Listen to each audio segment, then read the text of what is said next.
The CBS Radio Mystery Theater presents...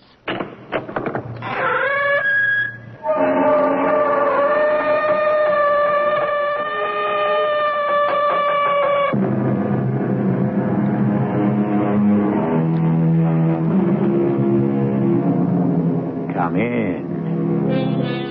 Welcome. I'm E.G. Marshall. The perfect crime has been the dream of the criminal long before Cain slew Abel. More often than not, however, the dream turns to nightmare. Fate steps in, spins the wheel or throws the dice, and the hunter becomes the hunted. Man, imperfect that he is, falls over his own feet, tripped up by some seemingly inconsequential detail, and the plot is uncovered. Such a tale of mystery we are about to unfold in Murder One. I was thinking I'd like a raise, Mrs. Telford. Something like $1,000 a month. 1,000? You're only getting 500 now. Isn't that a little steep? Well, considering my duties here, cook, housekeeper, and actually knowing what I do about so many things, I'd say I'm really worth $2,000 a month.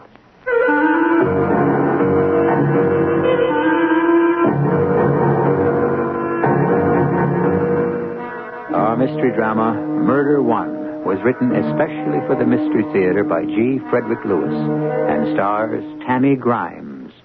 It is sponsored in part by Buick Motor Division. I'll be back shortly with Act One.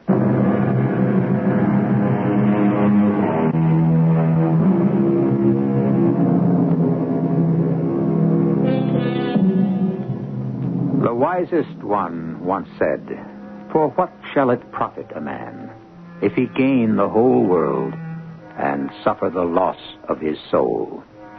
What indeed shall it profit such a wealthy man should he suffer the loss of his life?" Such a man was Walter Telford, oil baron, airplane builder, motion picture tycoon, art collector, yet a recluse. Only a handful of men surrounded him, kept the world away, and formed the nucleus of that giant multinational company, Magna. 3 men and 1 doctor, Telford's personal physician. Only 1 woman was ever close to him, his young wife, Madge. This is her story.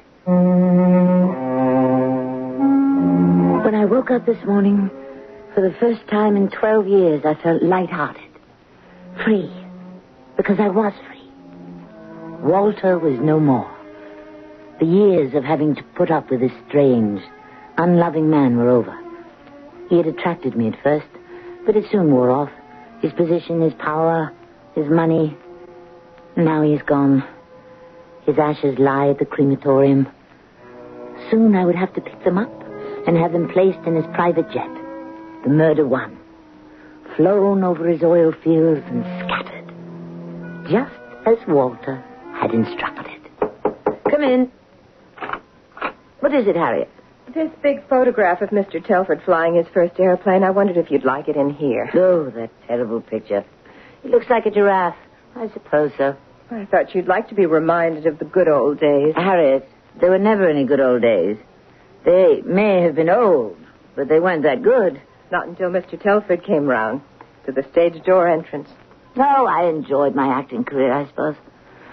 But I don't have to tell you, Harriet. You were my dresser and maid for how long was it? 5 years? 7. Until you married him. Yes. I gave up a lot. But you took to life among the wealthy like a duck to water.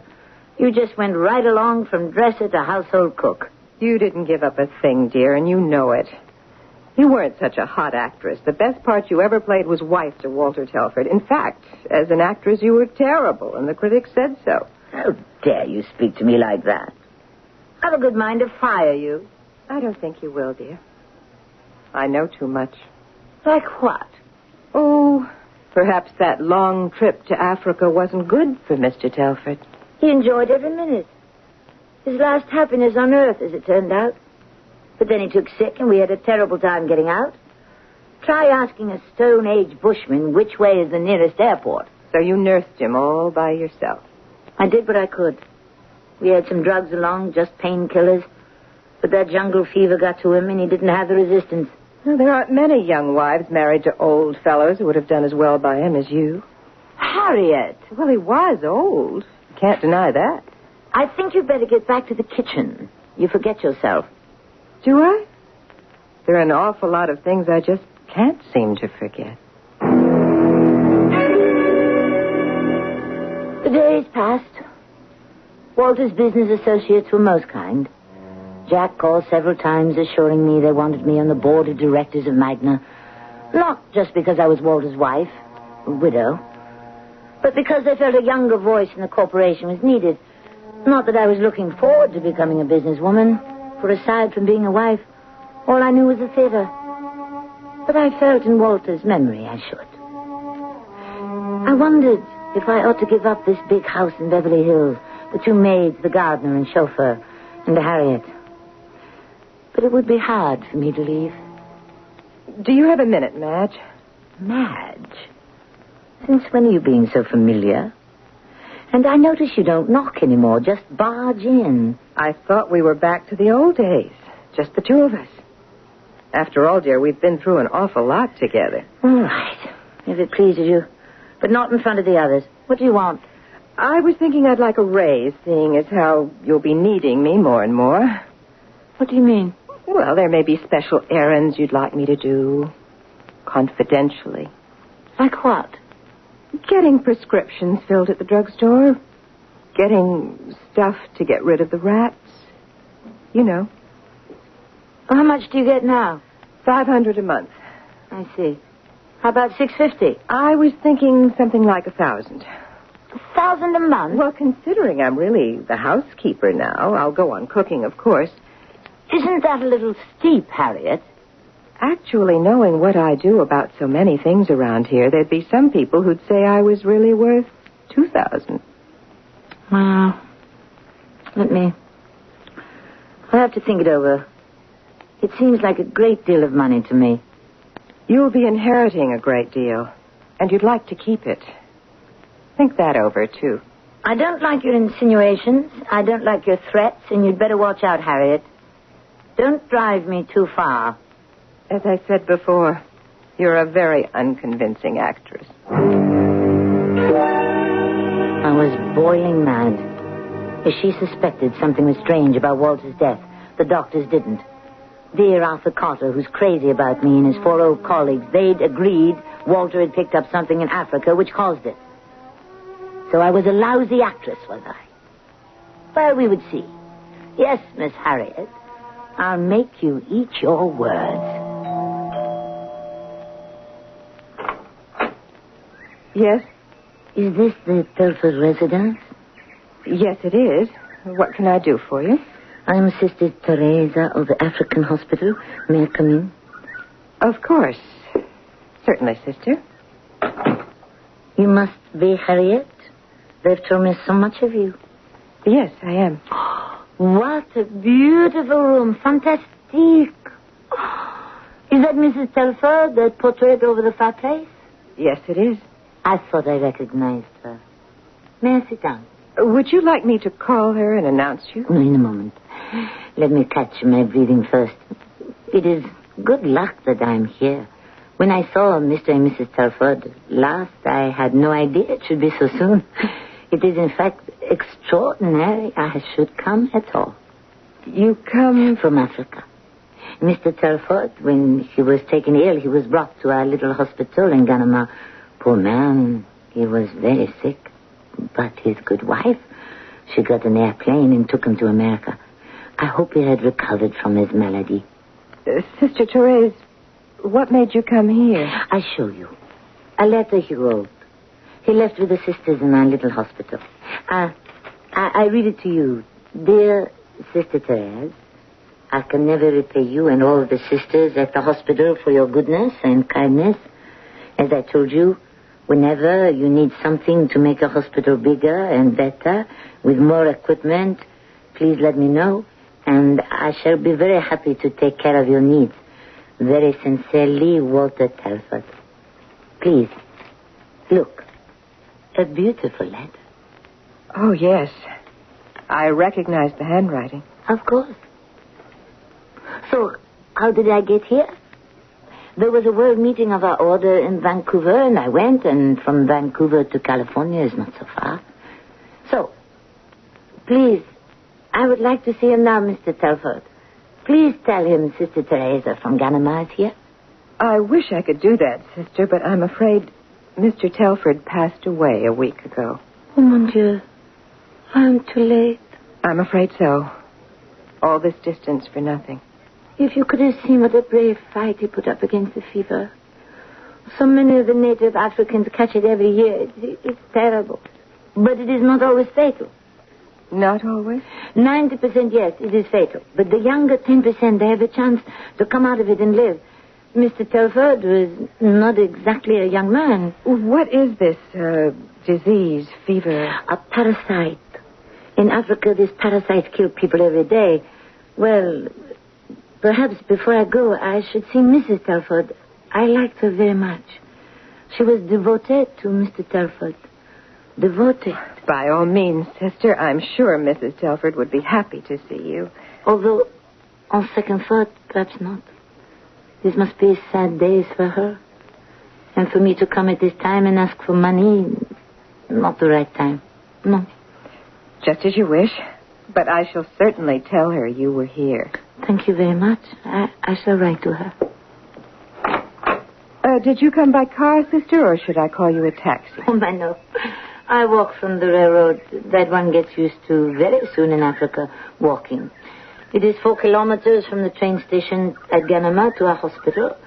Au revoir, Miss Harriet. Goodbye. I shall remember you in my prayers. Merci.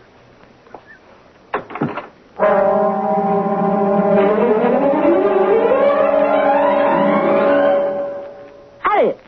Oh, you startled me. What are you doing this early in the morning in Mr. Telford's trophy room? Just came to tidy up. We have a maid for that. 2, in fact. Oh, I meant to tell you about that. I thought their work was getting very sloppy, so I've let them go. Without asking me? Well, since I am the housekeeper now, it's my responsibility. I thought you'd be leaving those decisions to me. Now, I have 2 young nieces who are very hard workers. I thought I might ask them. Harriet, I don't like that. Not being consulted. And I'll tell you what else I don't like. There are too many spices in the food. I don't like it that way, and I never have, and you know it. Mr. Telford always did. Well, I'm not. When are you getting these girls? Whenever I can. I have to write to them. They live in Cleveland. I hope you realize this is a large house to run with only a housekeeper, a chauffeur, and a gardener. Matter of fact, dear, they quit. The gardener and the chauffeur. What? Just like that? Just like that. We had a little talk yesterday. I told them what would be expected now that I'm in charge, and this morning they just up and left. Oh, that's unbelievable. Yes, it is strange, isn't it? So, for a little while, it'll be just you and me, dear. The 2 of us. In this house. Together. Alone.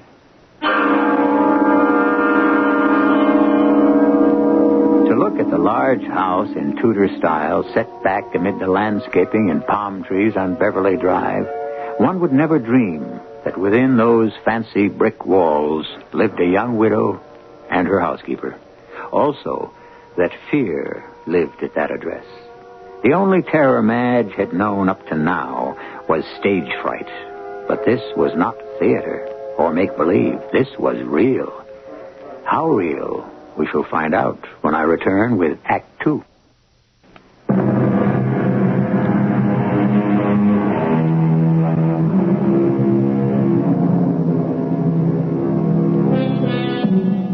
Suspicion is no friend to virtue. Suspicion is an enemy to happiness. So goes the old saying.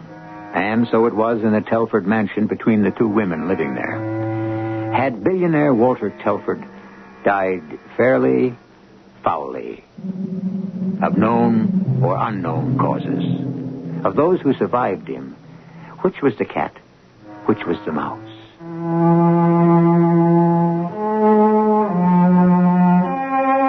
I would lie in bed night after night, hoping sleep would come, but it didn't.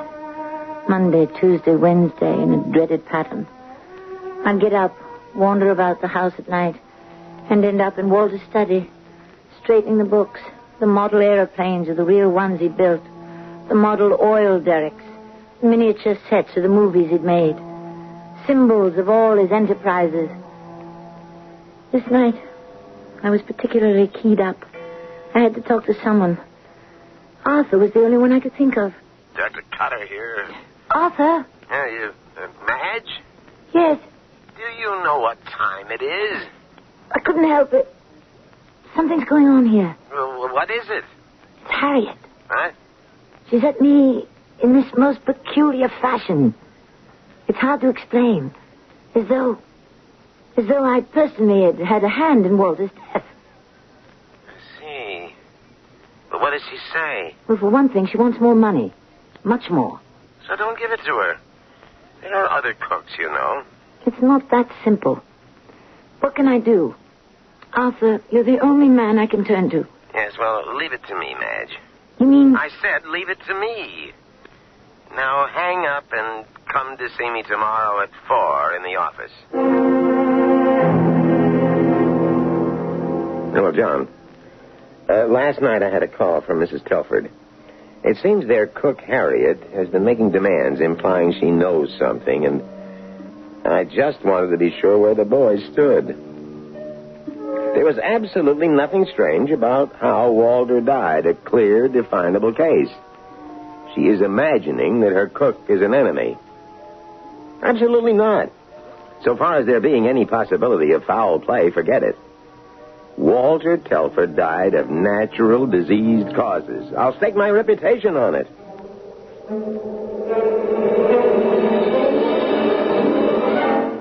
Good morning, dear.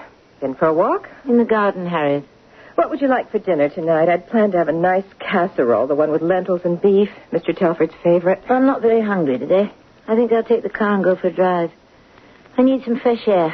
Besides, I have an appointment in town. Well, now, that's a good idea. Work up an appetite. Oh, a message came for you while you were in the garden. Would you please call the Heavenly Rest Crematorium? This is the number they gave me. Thank you, Harriet. Are you all right? You seem a little down. I'm fine. Well, I have lots to do. Don't forget to call. Have a nice drive.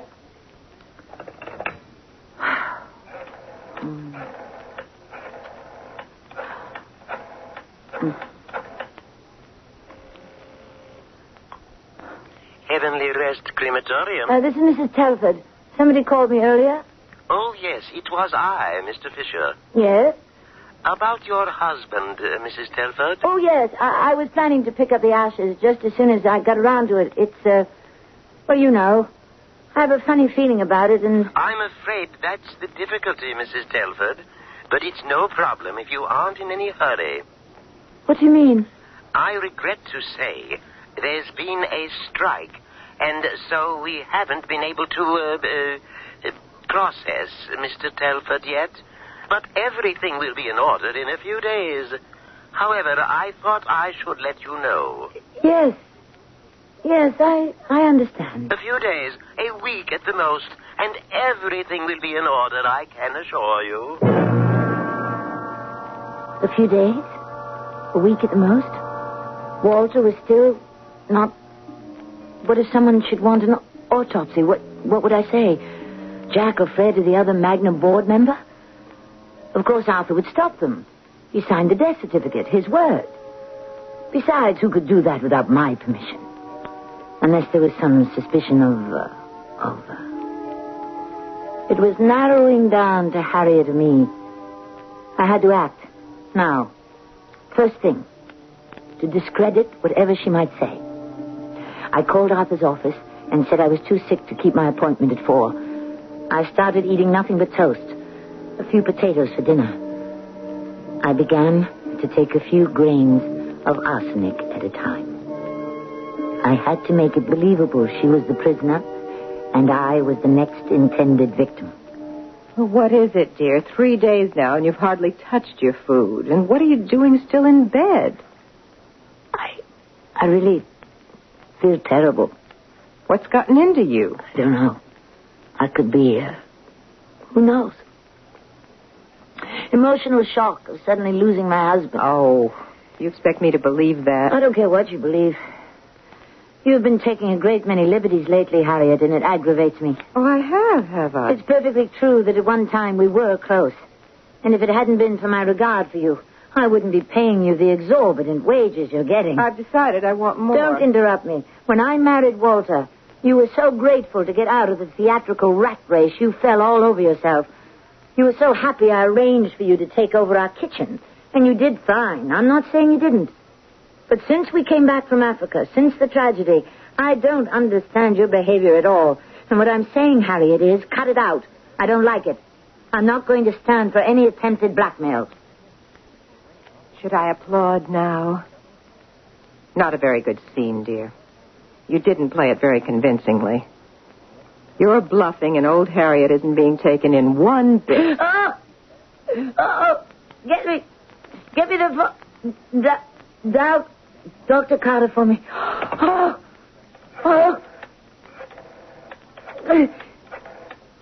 Give me. Hand it to me. Hello? This is... Hello?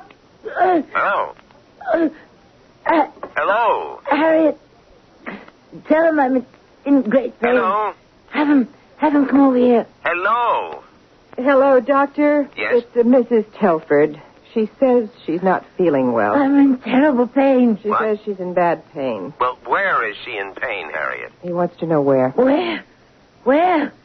Do I have to talk to him myself? Tell her I'm on my way to the hospital, and take it easy. I'll stop by. All right, Doctor. I'll tell her. Thank you. He says he'll stop by on his way to the hospital and to take it easy. Of course, if I were the doctor, that is not what I would say. Oh, no?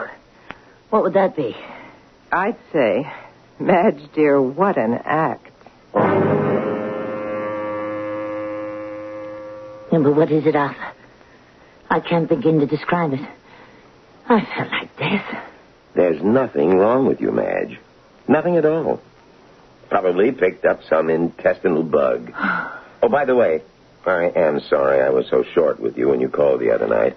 It's just that Cecile has always been jealous of you. I'm sorry, but I couldn't help it. I was frightened. Why do I have this awful wrenching inside me now? I'm sorry. No, it's not your fault. But Cecile has made me promise to shut off the telephone after midnight, so the service will pick up, and that's that. Shh. Is that you outside the door, Harriet? She's spying on me every minute. Harriet, will you please come in? You called? If you are listening outside the door, don't. But in case you happen to miss what Dr. Carter was saying, it was that he cannot be reached anymore on the telephone at night. I'm sure I don't know what you're talking about, Mrs. Telford. Do you see, Arthur? That's what I have to put up with. She's always there when I least expect her. I feel her waiting, watching, everywhere. It's nerves, Madge. And you're entitled to them. After what you've been through. Now, look, you stay quiet and remain in bed for a few days and eat lightly. Arthur, I can't keep anything down. Crackers and tea, then. Or beef consomme. I did talk to Harriet a few days ago, as I said I would. I asked her what she was doing. She said she hasn't behaved any differently toward you from way back when she took care of you backstage. I don't want to talk about her. Arthur, do you know how sweet you were? Did I ever tell you? You were so wonderful to me in those last hours. Well, it isn't easy for a wife to watch her husband slipping away. You made it bearable, Arthur. Taking care of all those ghastly details so efficiently. Oh, it wasn't much. A certificate to sign and then have, well, the body removed. I shall never forget, ever, how you helped. Isn't it strange, when you think about it, that Walter and I should have the same pain? Right across here. You have an enormous imagination, my dear. I don't think so. Come here. Come closer. You see that bouillon in that cup? Yeah. I had a little. About half of it. Arthur, it tastes funny. Funny? Take it with you, will you? Would you have it analyzed? Whatever for? Oh, I'm sorry. I didn't realize you were still here, Doctor. Here, Mrs. Telford, let me plump up that pillow. Oh, Oh, my goodness. So nice, Bullion. How careless of me. Well, I'll get a dustpan and clear up that mess right away, and then go make you some more. And how is our patient today? Oh, good morning, Harriet. It's after 12. You slept very well, didn't you? After 12? I can't believe it. A call came for you while you were asleep. I didn't want to disturb you, so they left a message. Who was that? Mr. Fisher from the crematorium. It seems they're still on strike, and he wondered if you wished to make any other disposition of Mr. Telford. Oh, I don't know. I always wondered why you wanted him cremated so quickly. It was his wish. Pity. Doesn't look as though he's going to get his wish. Did I ever tell you I had a very interesting visit last week from a Sister Therese of the African Hospital, I think she said. Sister Teresa here? In Beverly Hills? She was very concerned about Mr. Telford. She took care of him out there. They said he'd contracted a kind of jungle disease. We know that, Harriet. It occurred to me now that Mr. Telford's body is still, how should I say, intact. Perhaps you'd be doing science a great favor to let it be examined. Think how much they could learn from what he had. Since when are you so interested in medical science? Well, I have a brother in San Francisco who's a medical research doctor. He'd be fascinated to find out something about jungle diseases. I was thinking I might drive up and bring him down. I absolutely forbid it. Well, now, aren't you being selfish? Just supposing if Mr. Telford were examined, not by Dr. Cotter and the old fogies he brought in, the cause of his death turned out to be something different. Maybe not a jungle disease. Now do you see why I'm worth even more than I'm getting now? I've got all these good ideas. Harriet, will you please leave the room? I'm in no state to argue with you. My hands are perspiring. My feet are icy. I just want to be let alone. I'm only saying if. If ifs and ands were pots and pans, there'd be no need of tinkers. Oh, that's from St. Joan, isn't it? I remember you saying those lines when you played the part. You weren't at all bad. Didn't you do it with a French accent? I did mention to you, didn't I, a Sister Therese with a French accent came by and tried to tell me Mr. Telford died of this African disease. Something very familiar about her.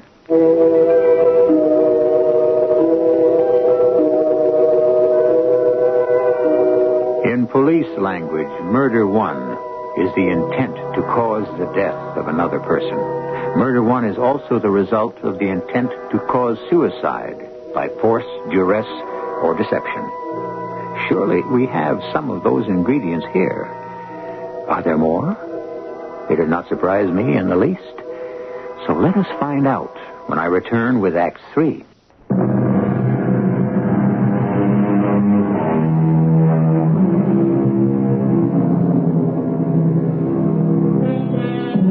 Once upon a time, there was a billionaire whose empire ranged from oil fields to art museums.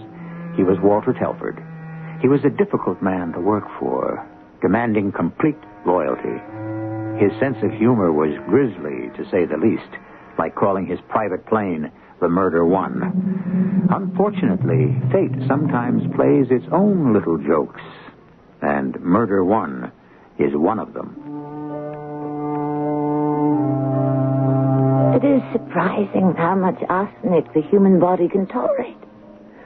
Not that I feel tip-top, but I have been gradually taking more and more, so that when I get Arthur to examine me, and he will discover it. And how can Arthur help but conclude that someone is trying to poison me? Who else could it be but Harriet? That is the game of suspicion and death. And tonight I play my final hand. Help! Help! Help me! Where is she? Why doesn't she come? Harriet! Please! Help! What is it? What is the matter? Is it after midnight? I'm dying. Get Dr. Carter, get him. Oh, all right, I'll call him. Where is the telephone? There's no use. You heard him yourself. He shuts the phone off at night. Go to his house. Harriet, You know where he lives. Take your car and go right away. Now, in this weather? Harriet, if I die, you won't get anything. Not one penny. It all goes to the Magna Corporation, all of it. Understand? I don't know what you're talking about. All right, I'll go. I only hope you're as sick as you make out. You better hope I'm not. Now, where did I put it? Why do I keep forgetting things? Something seems to be holding me back. It's such an effort to move, to remember. Where is the arsenic? Here, under my pillow. How stupid of me. Wait. Shh. Has she left the house yet? Down the hall. Why do I feel so giddy? Maybe I've been dosing myself for too much.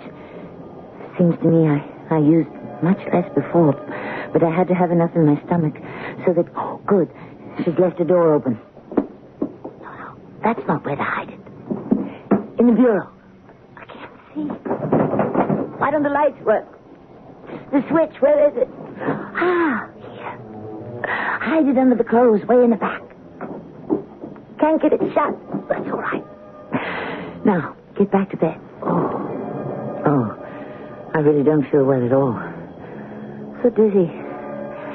When Arthur comes, I'll tell him I suspect I'm being poisoned. Like Walter. He'll figure it out. He always does as I say, old Arthur. The way he just up and signed the death certificate just on my say-so.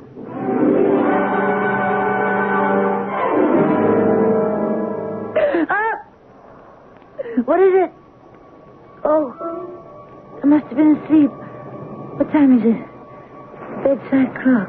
2 o'clock. Where is she? Harriet! She's not here. How could it take 2 hours?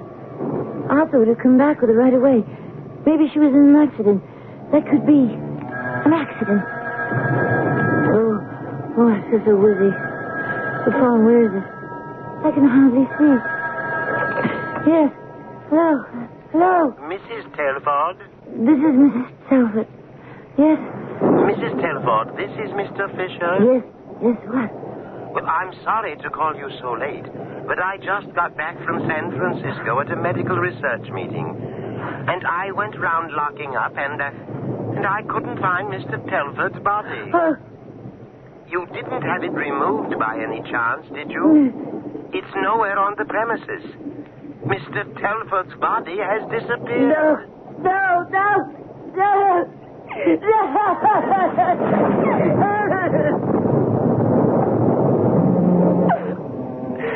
Something is closing on me. Get a hold of myself. Think clearly. Harriet is not here. Therefore, Harriet is in an accident. What do I have to do now? What do I have to do? Yes. Take my car and drive to Arthur's. Get dressed. It's raining so bad. No. That would be wrong. Put my robe on. Over my pajamas. No slippers. Bare feet.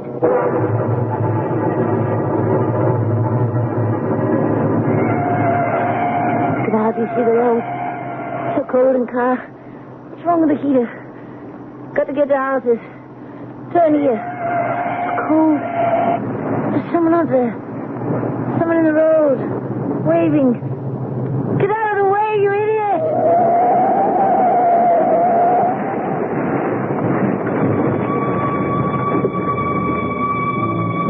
I'm alive. It hurts. Everywhere. What's that over there? Something moving. Help me, please. Over here. Help me. Harriet. Is that you? Who are you? I can't see. Someone bending over me. Ah! Oh! Walter! Is it you?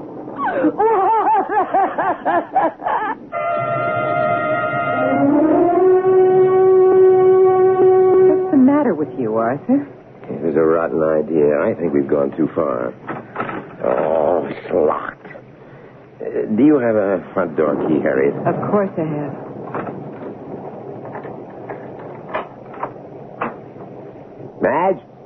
Madge, it's me, Arthur. I'll go upstairs. You check all the rooms down here. We've got to find her.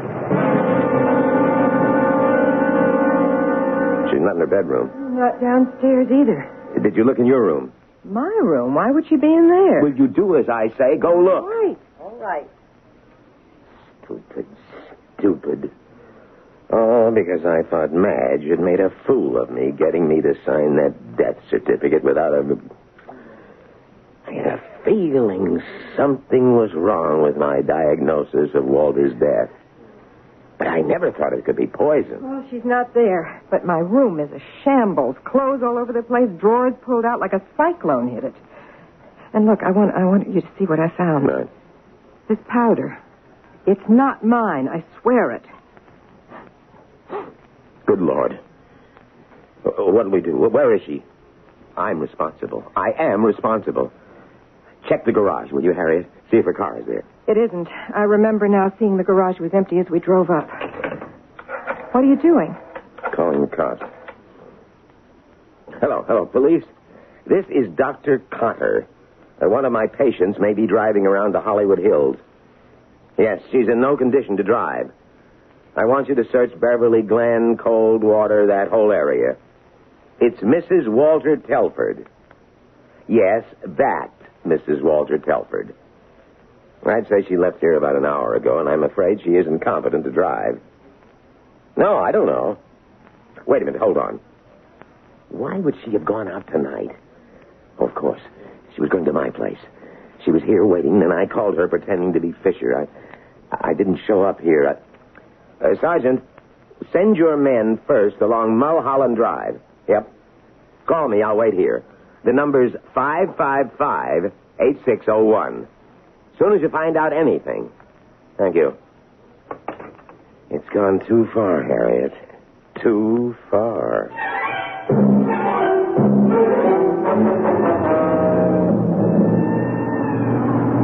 Now, this is Sector 6, Edward, to Central. We picked up female on Mulholland and Beverly Glen, unconscious. Thrown from car, which appears wrecked. What is it? Where am I?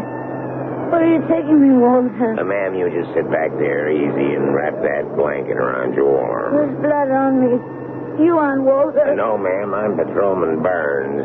You keep quiet now, and we'll have you in the hospital in no time. My name is Madge Telford.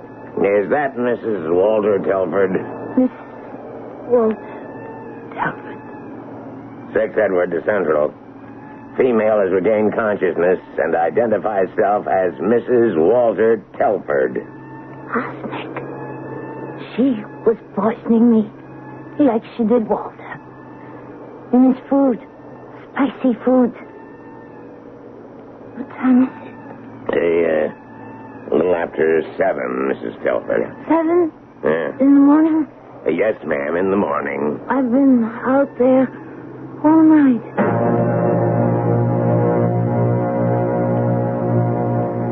How is she? Not responding.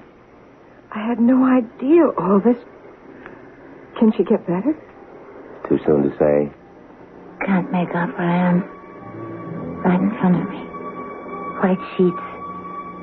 Funny high bed. With white bar. People standing over me. I'm so cold. Chains. Heavy chains across my chest. Sleeping now. So tired. Go to sleep now. I don't know if she can pull out of this. She's lost a great deal of blood. But you know what she did. She killed... I'm still a doctor. A lifetime of money as a member of Magna doesn't... It can't stop my being a doctor. She brought it all on herself. I was out of my head to have listened to you. I only wanted to frighten her because she'd made such a fool of me. You were more convincing as Mr. Fisher than she was as Sister What's-Her-Name. I can tell you that. Miss Funny. Miss Harriet. She won't have anything now. And there's Arthur. He won't either. They'll find out. I can see them performing the autopsy, finding all that arsenic in me. No one will believe I could have done it to myself. Do you mean to tell me, Dr. Cotter, you didn't know arsenic poisoning? Murder one, that's the charge. All I'm sorry about is I won't be around to have the last.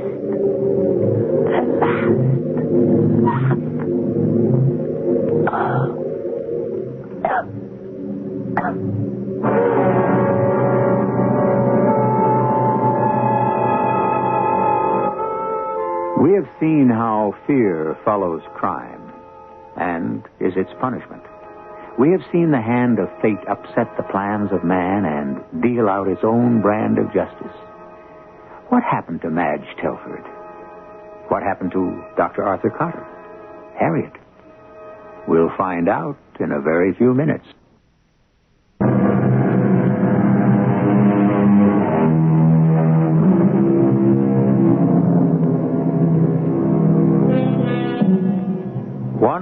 After having been admitted to the hospital, Madge Telford died, like her husband, from a combination of death-dealing blows, from arsenic poisoning to a crushed body, even a destroyed mind. Harriet was absolved of complicity, but her dreams of untold wealth came to nothing. Arthur Cotter has been suspended from the roster of doctors, expelled from Magna, and today awaits indictment. Perhaps it is true. Society prepares the crime. The criminal commits it. Our cast included Tammy Grimes, Terry Keane, and Leon Janney. The entire production was under the direction of Hyman Brown.